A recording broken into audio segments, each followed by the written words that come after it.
Alright guys, before we get into the podcast, let's get through the rigmarole first. Remember guys, this podcast posts each and every single Sunday. We're only going to be doing one segment today, so we're only going to do one segment, and that is all the Dolphins news you need to know about for today. Obviously today is Super Sunday, so I figured we would just do one segment. Hopefully it'll be a little bit shorter, because I know we all want to go watch the Super Bowl, we all got things to do. So, this first news story, and I thought we would start off with something positive. I don't know if we did last week, but last week was some serious negativity throughout the entire podcast. So hopefully today there's some more positive and things for us to look forward to as Dolphins fans, because this upcoming draft especially is very intriguing to all of us, because there is potential for a lot of great things in our future. When you look at some of the people that are high on our draft board and some of the prospects that we could select, could have great ramifications for the Dolphins' future for years to come. And we could very well have a Patrick Mahomes situation on our hands this year, and that's what I think a lot of Dolphins fans are very intrigued about. If we did have a Patrick Mahomes situation, does that necessarily mean we're going to trade up into the top 10? Who knows? But there are a lot of really good quarterbacks in this year's draft, and the Dolphins have to take one, whether it's early on or later. Obviously, the pool goes deep in this year's draft, so that's what makes it so intriguing. We'll see what they do, but they definitely have to have a plan at the backup quarterback position. Matt Moore is fine, but we could definitely get somebody cheap in the draft, definitely cheaper than Matt Moore, that we can groom behind Tannehill, and that could possibly become a star down the line. Or, if Tannehill becomes the beast that I think he can be, we can eventually, when his 5 years are up, similar to Jimmy G, what the Patriots did with Jimmy G, we could get rid of him for draft picks. So, and again, that doesn't mean we have to take one in the first round. We could take one in the second or third and still get a really high value pick there and a very talented player at the quarterback position. So that's what this first news story is concerning. This comes from the Palm Beach Post. NFL 2018 draft. Is Mike White the right quarterback choice for the Miami Dolphins? Mike White's favorite quarterback is Tom Brady. But everybody coming out nowadays, his favorite quarterback is Tom Brady. But we can forgive White for the moment, and yes, even if he ends up as a draft pick of the Miami Dolphins, because the Dolphins are his team as a native. Yeah, I forgot he's native of Florida there, and former star at University School in Fort Lauderdale. I always say Fort Lauderdale weird. Mike says, quote, this is a quote from Mike White, "I want to play for the Dolphins," White clarified. I didn't know he said that during a break at the Senior Bowl last week. The Dolphins need to add a young quarterback to their stable. Whether it's a first rounder like Baker Mayfield or Josh Allen, or a projected mid-rounder like White. White had an excellent week of Senior Bowl practice and an excellent Senior Bowl game, and in a very, very deep quarterback class. He's the kind of quarterback Coach Adam Gase could view as an excellent developmental player. Again, and you know what? We'll get into what I like about Mike White here in a second, because I watched a lot about. Every week I've picked a quarterback that I want to watch preparing for this podcast. This week was Mike. Last week was Josh. I think next week I'm going to do Drew Lock, and we'll talk about him. But this week was, or I'll do Mason Rudolph. But this week was Mike White, because I really like him. Adam Gase could view as an excellent developmental player.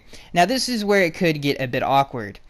If that actually happens. White began his college career at USF, but transferred to Western Kentucky at the recommendation of friend Brandon Doughty. Yes, the Doughty who plays quarterback now for the Dolphins and was a former 7th-round pick out of Western Kentucky. Doughty and White are two of the greatest quarterbacks in Hilltoppers history, and White succeeded Doughty after sitting out behind him following the transfer. So would it be difficult if he ended up competing with Doughty for, say, a Dolphins roster spot? White said, quote, "It would be different. But first and foremost, I would be shell-shocked, because growing up a Miami Dolphins fan and being able to put those colors on would be awesome." This is already coming together like peanut butter and jelly. I didn't know Mike White was a Dolphins fan. I knew that he grew up in Florida, but I did not know he was a Dolphins fan. Putting on those colors would be awesome. I know my grandfather would be at every single open practice, and at the end of the day, we're both professionals. This is obviously, again, a quote from Mike White. But no means would it be anything besides just competing and pushing each other to get better. And at the end of the day, we're winners, and we want to win, whether that's Brandon or myself or Ryan Tannehill. We just want to win, and I'm sure that would be the priority between us, end quote. Man, I did not know this about Mike White. You know, I loved what I saw on tape of Mike White. Now I'm really loving what I'm hearing. I'm loving what I'm hearing.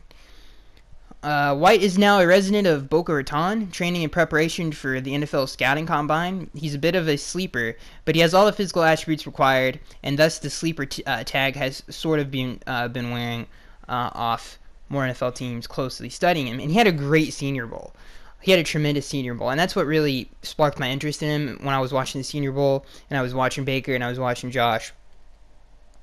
And then obviously Mike White and the other kid that I can't remember, who was totally off my radar, also had a great game. But Mike White really stood out to me. He was making great throws in not the greatest weather conditions. Obviously, he played up in Western Kentucky. Anybody who's ever been to Kentucky knows it's obviously in football time, it gets pretty gross down there. So he has a great arm. He throws with great accuracy. That's his biggest attribute. He sees the field very well, and we'll get into all that stuff here in a second. I just got to get through this article, but I did not know he was a Dolphins fan. This is very interesting stuff. I love him as a prospect, so it would be awesome to have him sitting behind Tannehill.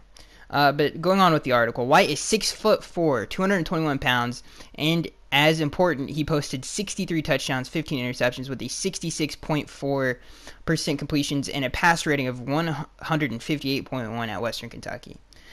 This is another quote from Mike White. He said, quote, "My strength is just throwing the ball. Everything that comes with being a passer, accuracy, arm strength, decision-making, being able to sit in the pocket and stare down the barrel of the gun and still deliver a ball. Whether that's taking a couple of shots or making some subtle movements," which he does tremendously. He has great pocket awareness. He's not the greatest athlete in the world when you watch him, but he slides around in the pocket. He can make any throw on any platform, really. He's got great arm strength, and he's super accurate with the football. He really reminds me of Luke Falk. When I was watching Luke Falk, who I also love. I think he can be a good prospect as well. He reminded me a lot of him in similar areas. I think Mike is actually a little bit bigger, though. So we'll see, but they definitely reminded me. Those two very similar. White's arm strength can be traced to his days as a dominant pitcher at university. I guess. Okay. White was a high school All-American with a 90 miles per hour fastball, a 9-2 record, and a 0.43 earned run average. Many felt his future was in baseball. One of the most intriguing things about White is his late bloomer status. Mike says, quote, "I played baseball since I was 2 years old, all the way through high school, and never really got into football seriously as a quarterback until high school," White said. "And I didn't get to play until my senior year. So I had 1 year of film, really. I didn't have any junior film, so it was hard to get recruited because nobody had any film to base it off of. After 2 seasons at USF, former coach Willie Taggart went to a spread offense, and so he transferred to Western Kentucky after discussing the matter with Dowdy." Mike said, quote, we had known each other, worked with the same quarterback coach from the same area," White said, "and he reached out to me and said we might have an opening. It was perfect timing, and I had to sit out this last year. So when he left, I kind of got the chance to step in and play for 2 years, and it turned out to be one of the best decisions I ever made." According to a scouting report on NFL.com, White has arm talent and accuracy and throws a catchable ball. On the downside, the report indicates White can have a tendency to drop his eyes under pressure and was responsible for some sacks. White says he continued to work on his footwork. Though he played in 3 different offensive schemes in 4 seasons, he views that as a strength. He says, quote, "I was happy to be able to play in so many offenses and my tool belt and kind of use that to help me at the next level," White said. White said many of his high school age friends are playing minor league baseball, but he is fully committed to football. Mike says, quote, "Baseball is dead to me right now. I'm living the dream. The dream is football. All my guys that are in the minors text me about the bus rides and peanut butter and jelly sandwiches, and I'm like, I'm hanging out in Mobile, Alabama, eating shrimp and grits and pork tenderloins. Just kind of hang out with the NFL guys. So they can have their bus rides, and I'm going to ride the football thing out." Whew. So that's a lot of things there. I did not know Michael. I knew he grew up in Florida. I did not know he was a Dolphins fan. So I'm obviously that adds a little something as a hardcore Dolphins. It's like, okay, hometown kid, obviously Dolphins fan, all of those things. So I love him. Like one thing to bring up here, some of the negatives that I guess NFL.com had on him. Let's see here if I can't find it. What the negatives were here. Drops his eyes under pressure and was responsible for some sack. That's it. I actually think he has great pocket presence. The way he slides around in the pocket and delivers the ball, I really like. I really didn't see him. I mean, there was a couple times where I saw him drop his eyes, but you see that with Sam Darnold all the time when he's trying to make a play with his legs. He drops his eyes as well, but I think he keeps his eyes downfield just fine. I don't think that's a problem. I don't think it's there's not a tendency there where every time he's under pressure he's like dipping his head down and trying to get out of it. I don't care who really that is. I mean, Brady does. He's probably the best I've ever seen keeping his eyes downfield. Phillip Rivers does it well. So I don't see it was a bad tendency at all. And I think everything else about him is great. But I'm not saying I disagree with it because he does do it. But it's not that bad. It's not bad enough to be like, ugh, he's not gonna make it on the next level. So he's an interesting prospect. The thing that I like about him the most is, things that you hear about him from scouts and stuff that you read up on. It says that he's a smart kid, obviously super smart, reads the field tremendously, knows where knows where everybody's supposed to be at any given time. And the biggest thing about him, he's got a great arm, but he throws the ball accurately. Some of the prospects that I've seen that are coming out, consistently they're not accurate, but they all have great arms. They all have great arm talent. Baker Mayfield, everybody's like, oh, his accuracy. He's a tremendously accurate quarterback, but sometimes you can see him, especially downfield, miss a couple throws. Drew Lock is probably the best example of that. He's got probably the best arm in the draft, but he really needs to work on touch and accuracy downfield. His completion percentage is terrible. I think it's in like the mid 50s. That's something that he needs to get better at, is just accuracy and touch, especially with the short throws, short to medium throws. He's not very good at. I would say the most accurate quarterbacks in this draft.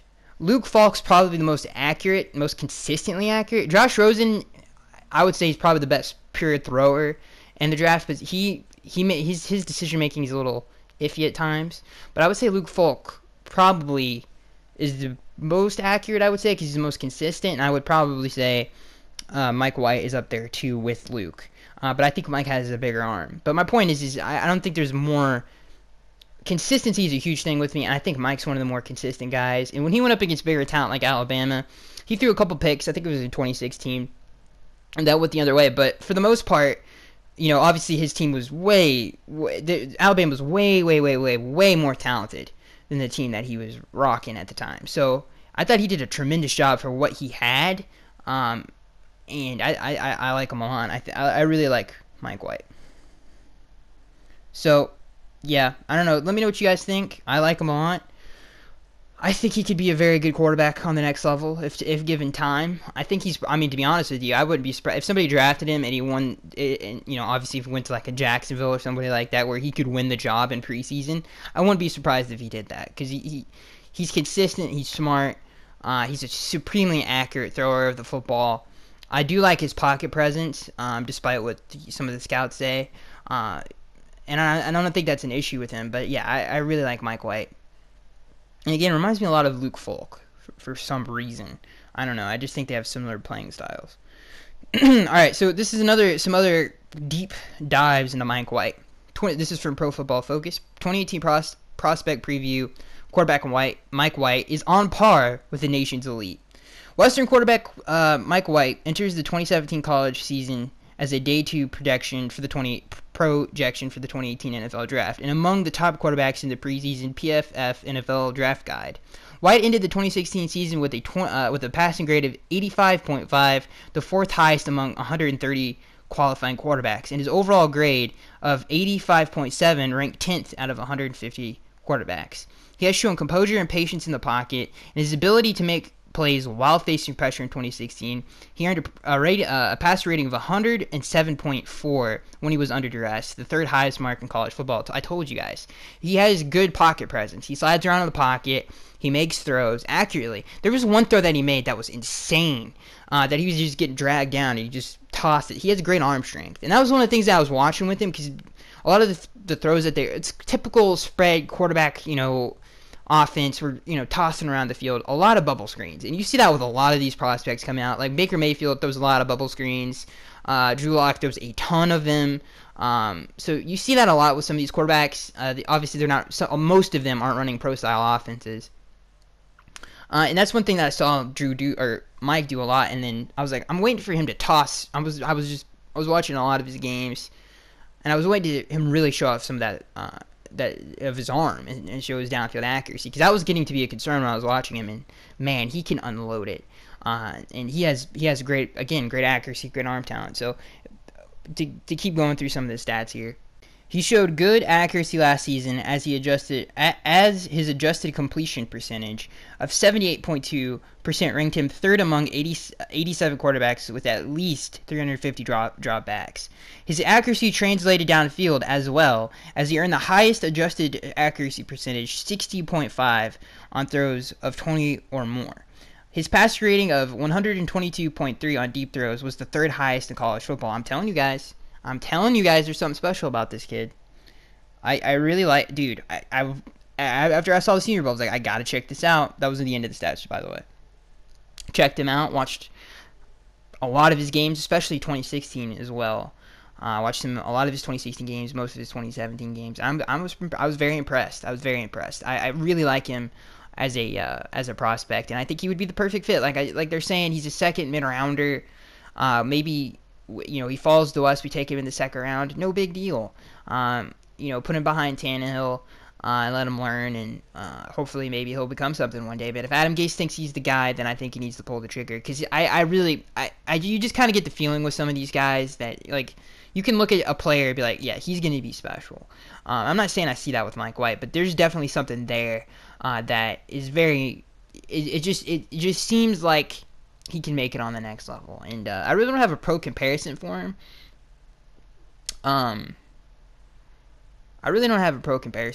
But yeah, he can be special, because he has everything that you need. He has great accuracy, 6'4". He's not the greatest athlete in the world, but he can definitely scoot a little bit. All right, so transitioning from Mike White and potential quarterbacks we could select in the 2018 NFL Draft, and I'm sure everybody's got their own opinion on this, because there's so many of them that are super intriguing. All right, let's get into it. And I just completely disagree with this particular opinion. I think it's just ridiculous, to be honest. All right, Colin Kaepernick fits Miami Dolphins quarterback need behind Ryan Tannehill. Good Lord. This comes from the Palm Beach Post. So let's get into this. The answer to the Dolphins quarterback uncertainty is sitting there to be had. He's waiting for their call. With no guarantee on Ryan Tannehill's left knee, they need a sound backup plan to avoid the fiasco they got into last summer, in which they were begging broken old Jay Cutler to their $10 million contract. They're a highly available 30-year-old would be happy to hear from them. He's still in his quarterbacking prime, and believe me, very well rested. Plus, if Miami brings him in soon, he'll have ample time to adapt to the offense. Much like Tannehill, this guy is good, not great. Wow. And has not taken a team to the he has taken a team to the Super Bowl, which is, I hate when people say that about him. We're going to get into this after this. He possesses the mobility coach Adam Gase believes is an absolute necessity. And over the past decade, he's been one of the five safest quarterbacks in the league when it comes to interceptions. In his most recent season, he put up a better passer rating than Tannehill's career average. In the most recent season, and I'm going to point out something else after this too. There'd be little questions about if his name wasn't Colin Kaepernick. The Dolphins' power trio of Gase, Mike Tannenbaum, and Chris Grier can't let anything hinder them from doing their sole job of assembling the best possible roster. Politics, regardless of whether their views and Kaepernick's are aligned, don't show up on the scouting report. That's the opinion of their boss anyway. When Dolphins owner Stephen Ross was asked last year whether Kaepernick stances, including being the start of the national anthem protest, obviously pretty sure started with Kaepernick. I don't know if that's correct or not. He couldn't fathom that being true. Quote, this is from Stephen Ross. A lot has been written about, but owners or coaches, they'll do anything it takes to win.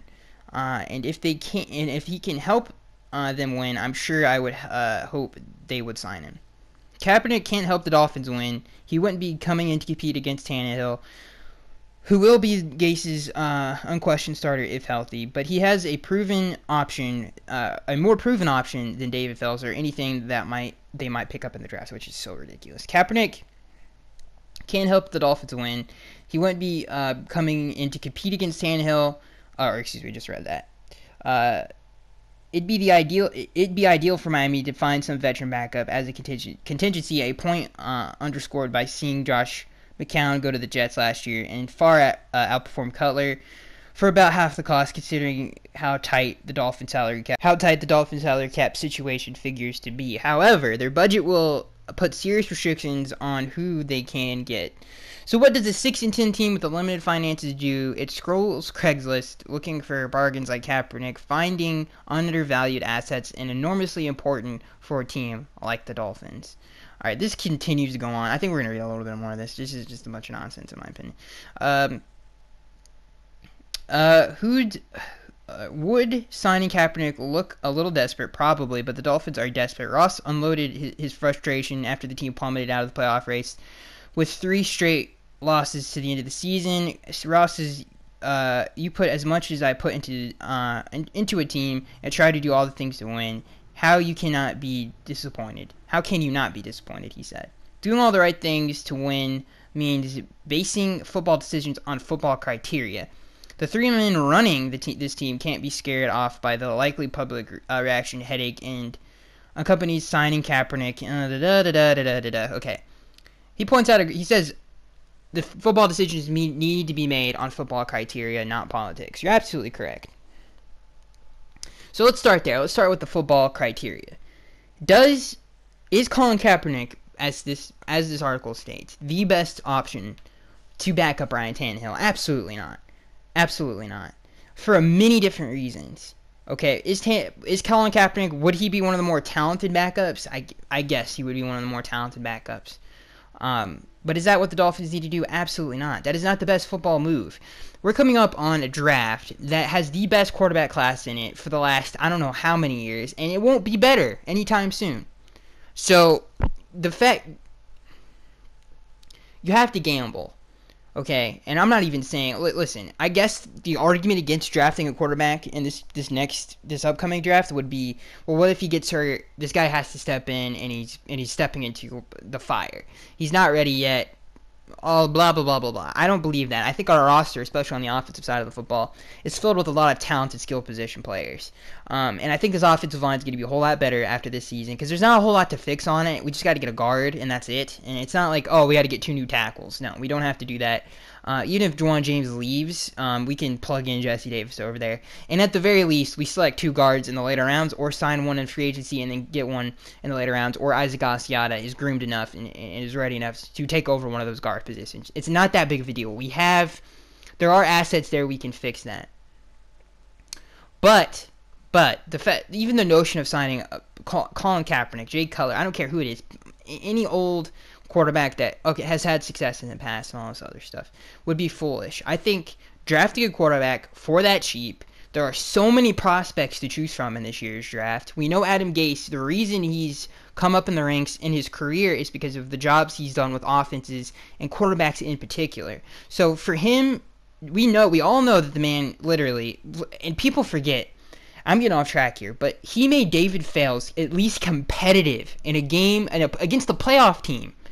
David Fales looked better. If you go watch that game, every snap he took, David Fales played better than Blake Bortles did, and Blake Bortles arguably had he definitely had a more talented defense. I don't know about a more talented offense, but he definitely had a more talented defense and more talented football team, right? And he barely won that game. I think they obviously won it by a touchdown. It was 10-3. He played terrible in that game. David Fales played better in that game than Blake Bortles. The stuff that Adam Gase can do with quarterbacks blows my mind sometimes. I mean, it absolutely blows my mind. and I could go off on a tangent on all that other stuff because I'm already starting to want to talk about how lucky the Bills were for getting into the playoffs when we just started a fifth, fourth string quarterback that played pretty well. It doesn't matter. You guys get what I'm saying. Adam Gase is very good with quarterbacks, and he knows one when he sees one. So I trust him with everything. He needs to be the one to choose the quarterback. He needs to be the one comfortable with whoever whom he chooses. And obviously he went up to the Senior Bowl and I think interviewed every single one of them. So I definitely think the Dolphins are taking a quarterback at some point. And I think that is the move the Dolphins need to take. Like I said, there's so many reasons to draft one. The most important one is not even that the Dolphins need one. It's that the talent is there. The talent pool is there and it's deep. We have I think, in my opinion, one of the best offensive minds in the NFL, who's probably the best quarterback whisperer in the league. Give him somebody who's really talented and young and that he can develop and see what he can do with them. Don't give him David Fells. Don't give him Jay Cutler, who's already ruined to begin with. And God knows that man. I don't even know if he listens to Adam Gase because clearly he never learned a thing in his 10 to 11 year career in the NFL. We all saw the mechanics out there on a game-to-game basis. Anyway, give him somebody who's super talented and young and see what he can do with them, and I think special things will happen, especially since the talent is so high in this year's draft. If you were to close your eyes and I were to put, like, I don't know, 20, I'll say 15 quarterbacks on the spin wheel, and I spun it and you just shot and it hit a random one, I think Adam Gase could do wonders with any one of those guys. I really do. I think he's that talented of a coach. Like I said, if you just give him somebody talented, I think he can work it out, and I think he could turn any one of them into good quarterbacks, and fix some of the issues that they have coming out, whether that's Lamar Jackson or Josh Allen or some of these developmental guys who need to learn how to pass from within the pocket. I don't think any chore is too big for Adam Gase, as long as the kid has talent. So. I'm excited for it, and again, I'm getting off track, but the whole thing is, should the Dolphins sign Colin Kaepernick or even a veteran quarterback to be their backup? No, I think that would be stupid. I think that would be absolutely stupid and nearsighted, and this helps our future. Signing Colin Kaepernick is an insurance policy that does not help our future. Obviously, he's 30 years old. Signing somebody young that can compete in preseason and definitely in the regular season, and give us a supremely talented guy that hasn't been with any other coach, hasn't been through the rigmarole of the NFL, new fresh start with the Dolphins, I think is a great idea. And I think that's the backup contingency to Ryan Tannehill that the Dolphins need to take. Now, if we look at Kaepernick and some of the reasons why I don't, other than the fact that we need to draft one, some of the other reasons why I think it would be a ridiculous thing is if it brings up, listen, I agree, Colin Kaepernick is too talented not to be at least on an NFL roster. I do agree with that.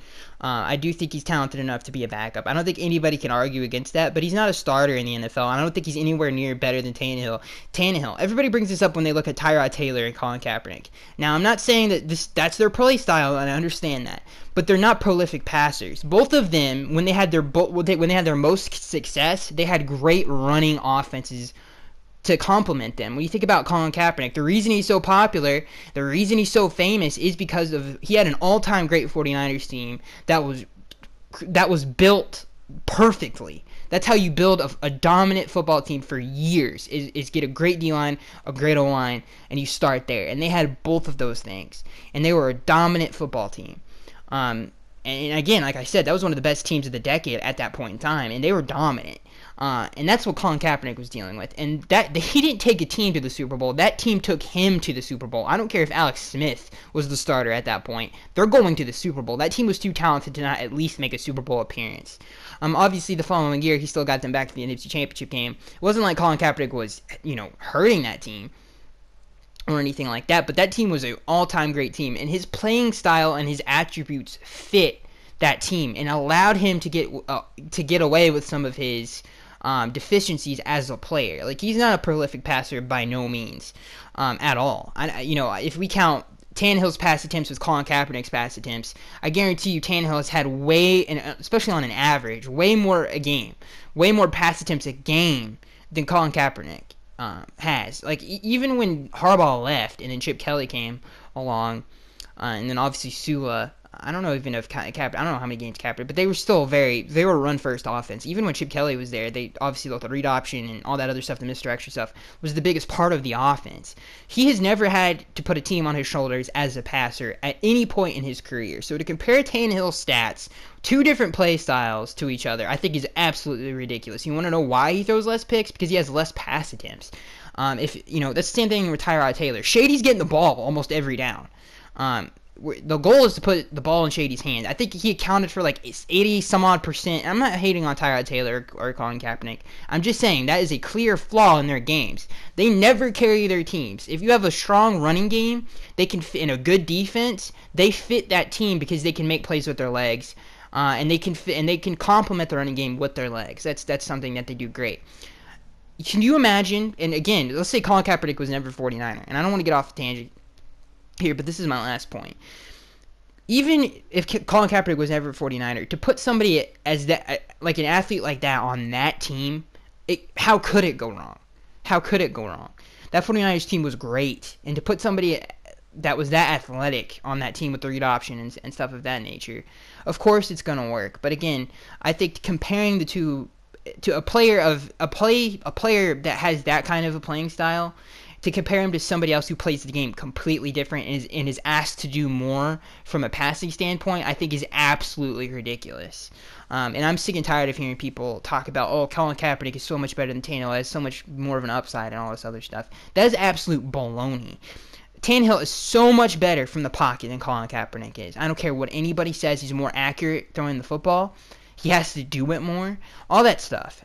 If I would love to see what Kaepernick does. And Tannehill's never thrown a ton of picks. The 1 year he threw a ton of picks was his second year. I think that was a career high 17. Other than that, it's been 12 every year, which I'm totally fine. That's not a lot of picks at all. Look at Phillip Rivers' career. Look at Big Ben Roethlisberger's career and see how many picks they throw a year. I mean, it's way higher than Tannehill's. I know they've played longer, but in Cam Newton, it's way higher than Tannehill's. I think Russell Wilson's close to Tannehill. I know it's less, but it's close. So I think Tannehill, to compare those two quarterbacks is absolutely ridiculous. Put Tannehill on that 49ers team when he was a rookie with his athleticism in that defense, they would have still been dominant. They still would have been dominant. And Tannehill, I think, would be obviously looked at a whole lot differently now. And it's amazing what 1 year can do for a player. And he didn't even start it at the beginning of the year, which is insane to me. But yeah, it's so ridiculous comparing two quarterbacks that are two totally different players. And one quarterback needs something to be good. Tannehill, I don't think he needs anything, really. I think he can fit any offense because he's just so versatile with his skills, obviously. So it's obviously a ridiculous argument that I just think when people talk about it, it just hurts my head. It's like, oh, he's so talented and all this other stuff. He hasn't been that same player that everybody remembers in, I think, the 2012 season and that playoff run he had, which was, again, an all-time playoff run. But you can shake every one of those other 49ers hands, and the other 10 people on that offense were as just as much a part of that as Kaepernick because they were so talented. So I just think it's a ridiculous argument. And clearly Kaepernick is not the answer. Now, last year at the beginning of the 2016 season, would he have been a better decision over than Cutler? Yeah, absolutely. Absolutely he would have been. He would have fit our team way more because he doesn't turn the ball over. And I guarantee you he would run the ball way more. Like, we would use his athleticism as a strength. And, pairing him up with the Jai and our power running scheme at the time, I don't think Jay would have ever been traded. Because I think those two would have meshed together. He would have, obviously kept us on the field, used his legs, and used Jay Ajayi's legs to keep the clock running and keep our defense off the field. I think that absolutely would have been a better decision than Jay Cutler. But I don't think he's better than Tannehill, and I definitely don't think we need to sign him as a backup quarterback because it just would be ridiculous. I think if we were to take a vote right now, all Dolphins fans would vote draft a quarterback because, again, there are so many great prospects, and I'm very excited for this draft. So again, Colin Kaepernick, I don't care who it is. No. Adam Gase needs to pick his guy, and I think that's the smartest move. And that definitely would help us in the future. Let's see here. Alright, so next news story. What do we got here? Leverage favors Jarvis Landry and contract stare down with the Dolphins. Omar Kelly. We're just going to read a little bit of this because we talk about Jarvis all the time. And it's the same old. Let us spend some time. It takes you to read this column pretending the Miami Dolphins don't lock up their franchise best draft pick of this decade to a multi-year contract, allowing Jarvis Landry to sign with another team this spring. Let's imagine that Landry, who is on pace to have career-worthy stats of the Ring of Honor recognition, chases the money and signs with the Buffalo Bills like Charles Clay did 3 years ago, or the New York Giants like Olivier Vernon did 2 years ago. Where does Landry's defection leave Ryan Tannehill and Adam Gase in this critical season for both, seeing as how the Dolphins' offense has reeked the past 2 seasons? How does any of this sound? Probably a lot more ridiculous than paying Landry $14 million a season does. He's absolutely correct. I want to point out something that he brings up. That the offense has been putrid for the last 2 seasons. If you take and again, it's not a huge sample size, but when we went on that huge run to get us into the playoffs, when Tannehill was the starter, our offense was on fire. And I think that's what our offense should have been in the 2017 season. So, again, I'm just saying, I think you have to look at it like that. That's when the offense really started getting rolling. The most important thing needed during a negotiation process and leverage. And while Landry had none of that last season when he wanted to get a deal done, but the Dolphins forced the 3-time Pro Bowl pick to play out the final year of his rookie deal, which was so stupid. For $800,000, we could have gotten him for so much cheaper a year ago than this year for sure. Because now he can test the open market and all that other stuff. Anyway, a year of his rookie deal for $800,000, he owes it all in 2018. They're moving slowly, but they're moving. Landry told NFL Network when asked about the negotiations at the Pro Bowl last week, it's a business, one that I don't truly understand, but again, I love the game of football, and it's the most important thing to me. The back and forth between Landry's camp and the Dolphins organization makes for a good NFL soap opera leading up to the start of free agency in March, but this is nothing more than a negotiation stare-down. From what the sources tell the Sun-Sentinel, the Dolphins offered Landry a decent contract last December, one that would make him the highest paid slot receiver in the NFL. No figures were disclosed, but an educated guess says that the offer clearly cleared $12 million a season. The problem is Landry, who owns the NFL record for most receptions in a receiver's first 4 years, wants to be paid like a top 10 receiver. That means a salary that averages at least $14.2 million a season, something in the neighborhood of a 4-year, $58 million contract that Packers gave Davante Adams in December. If the Dolphins don't want Landry to become an unrestricted free agent on March 14th, they'll have to sign him to a lucrative multi-year deal, or use the franchise or transition tag on him. Both tags would make the franchises commit between $15 to $16 million. The figures haven't been set yet, and guaranteed salary to Landry for 1 season. Those tags would also eat up the cap space the Dolphins have to work with during free agency, unless the roster is drastically altered by re-restructuring contracts or releasing expensive veterans. That's a lot of work, which would likely create even more holes and financial challenges for last year's 6-10 team. That's why it benefits Miami to get a multi-year deal done before 3:59 p.m. on March 6th, which is the last minute a multi-year deal can get done before Miami's forced to use one of the 2 tags.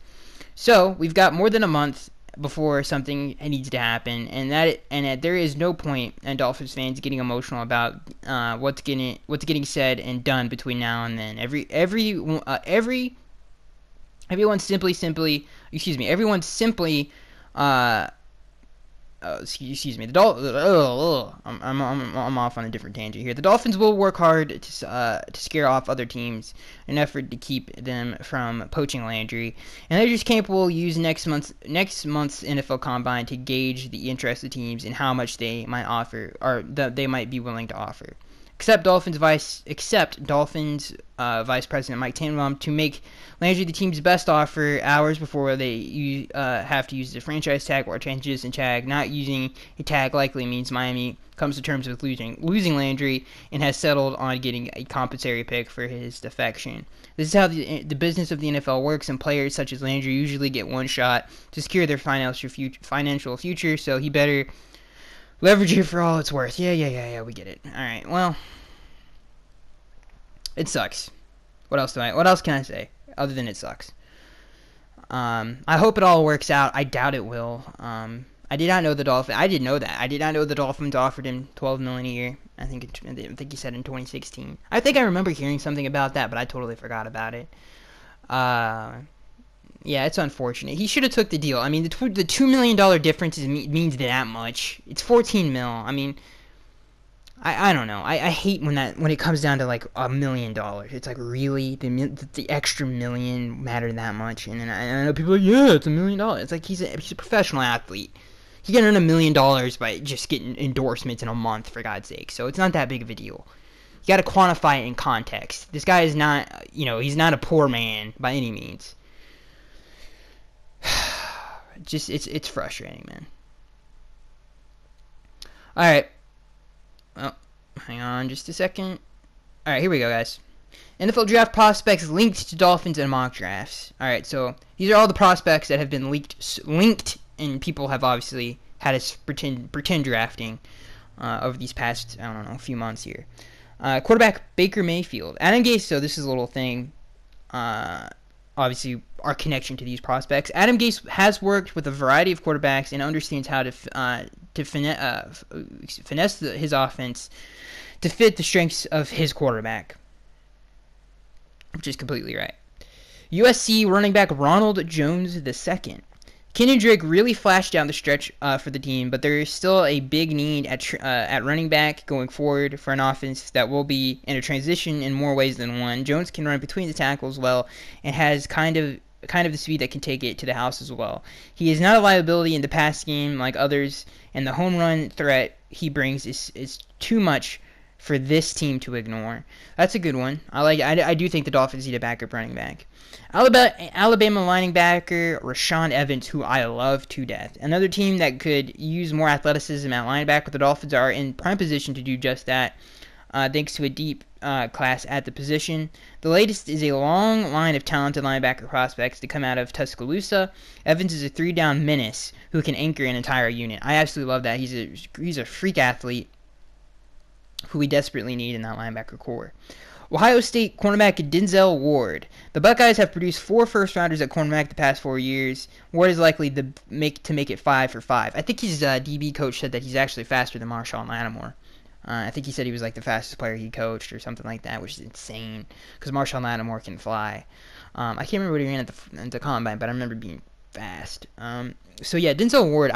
We didn't expect I remember when we were doing mock drafts up to that draft, I did not expect Malik Hooker to fall out of the top 10, nor did I expect Marshawn Lattimore to do that as well. So Denzel Ward could do that, but I would not be surprised if he got picked in the top 10.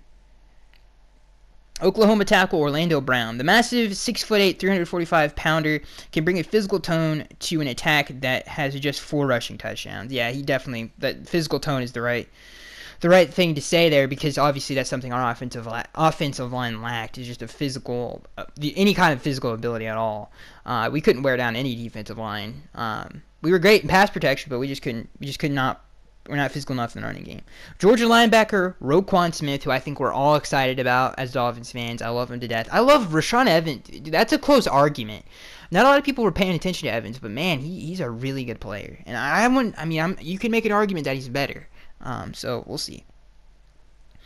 Smith showed the kind of player he is on the biggest stage this season, and he really upped his stock value in the SEC title game and college football playoff. He's an incredibly talented linebacker who has the ability to play all over the field. Georgia made it all the way to the national title game thanks to his stellar play, and at the next level, he is going to be a dominant force on the defensive side of the football. And dude, we need somebody like that so bad, especially in the linebacker position. LSU defensive end / linebacker Arden Key.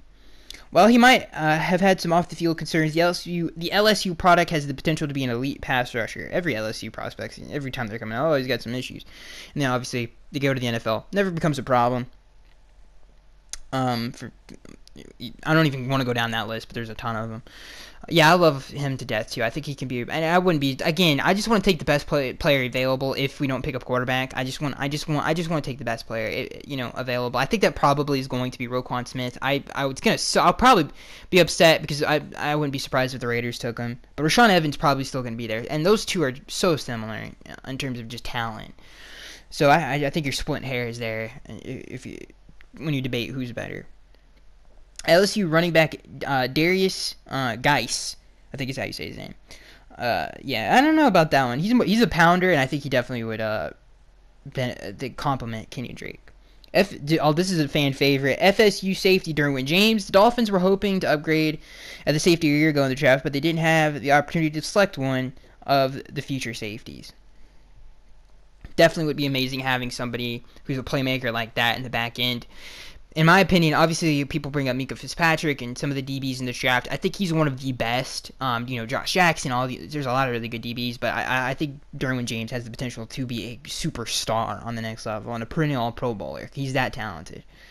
Texas offensive tackle Connor Williams. He's an interesting prospect. He reminds me of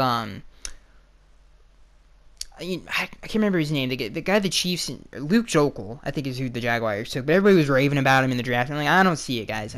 I just really don't see it. I think, when people talk about how he had a down year, I agree with that. I don't think his 2017 was not better than his 2016. I actually like Brown better. I really do. I think he's a better player. I think he's definitely more versatile. So the Dolphins spent their first-round pick on offensive tackles in 2014 and in 2016, but they still could use reinforcements, especially at guard. Connor Williams missed most of his junior season with a sprained MCL and PCL, but he was impressive in his sophomore season and is solid against the pass and run. Williams could start at tackle and move Tunsil back inside to guard, where he played his rookie season. Again, I think if we got Brown, he would be a tremendous guard. He's like he reminds me of Jonathan Ogden because he's such a big athlete that is he's not just a big dude, but he's a supremely talented athlete, and that's why he reminds me of Jonathan Ogden, who was just a mammoth of a man. Similar to Jonathan Ogden, I think we could draft Orlando Brown and just start him at guard. I just think he's a better prospect. Alabama cornerback Minka Fitzpatrick. I don't think we're getting anywhere close to him, so I wouldn't put him on our radar. Clemson defensive end Kellen Farrell, who I love to death. I think he's a very good player. Notre Dame offensive line Mike McKinley. Seems like the Dolphins have been trying to address their offensive line needs each and every draft. Mike is more polished than anybody they've picked in a while. I think, what's his name? Quentin Nelson. If he drops to us, I think that's definitely, out of all the Notre Dame players. And then, here we go. Notre Dame guard Quentin Nelson, who I think is probably the best offensive lineman in the draft. Boston College outside linebacker Harold Landry, who's a good player. Landry's one of the best edge threats in the class. Enough said. There's certainly a temptation to go running back after the Dolphins jettisoned JHI, but the line is a top offensive need. You know what? I wouldn't be opposed to that. I think Charles Harris is going to have a great year after this season. I still believe in him. So I don't think it's a need, but if Roquan's there and he's there, I'm getting Roquan. Whoever the best player is available is who I'm taking if I'm the Dolphins. If it's not a quarterback. If there's not a quarterback we love, then take the best player available. And what I mean by that, I'm not saying we have to take a quarterback in the first round. I'm just saying if there's somebody out of it's just like, hey man, we have to have, then just go ahead and pull the trigger. The Dolphins could go. The next draft prospect, cornerback Josh Jackson, who I love to death. The Dolphins, everybody's concerned with his speed, but I think he's gonna be fine. The Dolphins could go a number of directions with this pick. Drafting a cornerback makes sense, though. Josh Jackson is a stud at Iowa this season and could rise up the draft boards during the pre-draft process because everybody's concerned about his speed. As soon as he gets to the combine, I think we'll be fine. Stanford running back Bryce Love, who I would die if he dropped to this. If he somehow was in the second round. And again, I definitely want to take a quarterback. So this would be tough for me. But if he was sitting there and he somehow, I don't think he will. But if he was, man, oh my god, dude, he's a super talented player. Running back Bryce Love. Miami taking Bryce Love is controversial, but someone is going to that team to take him earlier than he should go. Ryan Tannehill needs weapons, and adding someone who could be a Le'Veon Bell or Christian McCaffrey could go a long way in making Adam Gase's offensive scheme work. Oh my god, dude, it would be awesome having Bryce Love and Kenny Drake in the same backfield. All right, that was the end. That was all the prospects that are linked to the Dolphins. I think we're gonna talk about one more thing, and then we're gonna skedaddle out of here. Jason Taylor. Charles Harris is a future Miami Dolphins Pro Bowler. Miami Dolphins Hall of Fame defensive end Jason Taylor has worked closely with Charles Harris. In fact, Harris considers Taylor a mentor, and the Dolphins defensive end who just completed his rookie season should know that Taylor believes in his potential, as in really, really believes. Taylor said, quote, "There's a lot in there. The light bulb is going to go off at some point in this league, and it's different for everybody. Some guys have to find their way through and feel their way through. and he's going to get it. And when it goes off, he's going to be up here in Orlando or whatever they hold, or wherever they hold the game. He's going to be up there too. Taylor was a 6-time Pro Bowler who didn't make the game until his 4th season. The Pro Bowl. Yeah, people forget he didn't get off to a slow start. I think we could see it again. I think in Charles Harris you can see the talent. If I put a clip, I might actually do this because I'm sick and tired of the Charles Harris hate, because I definitely think he had a better rookie year than people. For a 22nd overall pick in the first round, I think a lot of people had, and he didn't get a lot of snaps until really towards the end of the season there, when he got a lot of snaps, but it was really mid-season, but man, when he got his opportunities, I think he made the best of them. And I especially as the season kept going, he continued to make plays. You can really see his athleticism shine, because most of the defensive linemen, especially our edge rushers, aren't that athletic because they're getting a little bit older. But Charles Harris just stands out. Before exploding with a 14.5 sacks in 2000, Harris was frustrated to record only 2 sacks as a rookie, but the organization has not obviously still believes in him. I gotta get the glasses on here in about 2 seconds. I am losing my place in these articles too much. Harris spent a lot of time with Jason Taylor early in the year, and Jason's kind of told him, I had 5 sacks my first year. Dolphins general manager Chris Greer said at the Senior Bowl, he told him, as the year goes on, your body gets used to the long season to figure it out, and he really played well in those last 3 or 4 weeks of the season. Like I said, guys, Tyler was a Pro Bowler and around the AFC squad all week, and is as a legendary captain. So obviously Jason Taylor believes he's drinking the Kool-Aid, just like I'm drinking the Kool-Aid. I still think Charles Harris can be a very good player. And I'm excited to see what he can do as a player. To finish this up, just a quick throwaway thing to say. The Dolphins visit with top tight end prospect. The Dolphins have needs all over the roster that require addressing. The linebacker unit is a mess, and the guard position could use some serious help, and the running back stable is in need of in depth. In addition, Miami Dolphins tight end group is expected to receive a makeover with the release of free agent bust Julius Thomas, and not to mention the fact the all-star blocker Anthony Fasano is a free agent and could choose to retire after the new year begins. The Dolphins front office and coaching staff met with former Wisconsin Badger Troy Fumgill.